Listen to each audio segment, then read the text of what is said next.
allow me to regale you of stories from the second day in Edinburgh. So, anyway, we got up this morning and thought about going out, but ended up reading brochures and coming up with all kinds of Scottish ways of saying words. Well, I was.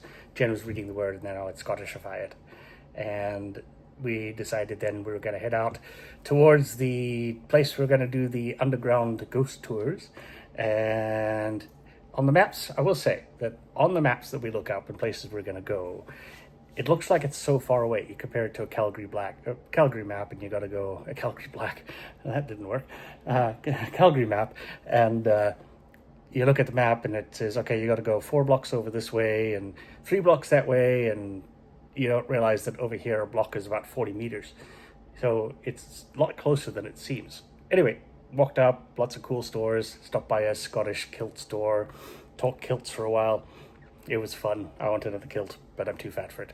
And ended up, we had planned the paperwork that we had for the tour, said we had to be there around 11:45, but the first tour started at 1. We decided to go up early and find the place so we knew where it was, and then we're going to walk around the Royal Mile and see what exciting stuff was happening. And as it turns out, we got there at about 5 to 12, and they said, "Are you on the list?"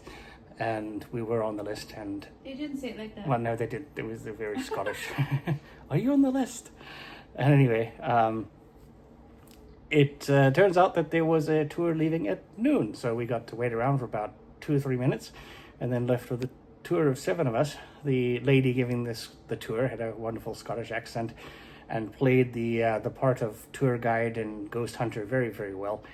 Unfortunately, there were no ghosts that we could see or feel or anything. It just was a cool place. But when you go underground, the stories of how things are set up and the squalor that people lived in were quite atrocious.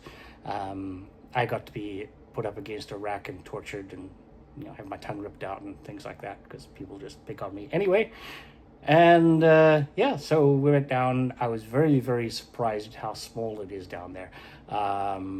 I was expecting, this underground city of pathways and things, but I think the whole thing could have fit in our hotel room. It really wasn't that big. You go down to these lower levels, and it's all carved out into the caves. Floor is very uneven, lights were all off, and I had trouble, not tripping over stuff. So, very, very humid, very hot down there, and they're saying, "Oh, it's so cool down here. This is where they used to store the food," and all that kind of fun stuff because it was cool. I'm like, yeah, no, it's not. I'm cooking.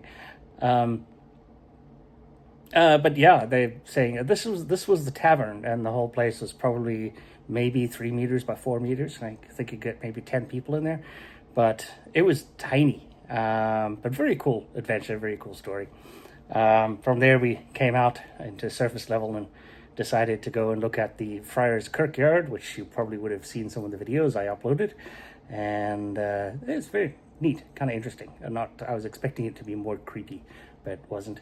And then from there, we went to the, Royal Scottish Museum of History, and saw historical things. It's very historical. And then decided that we were done walking and came back to the hotel. We were about to go out for supper. So there's day 2 so far. Yay.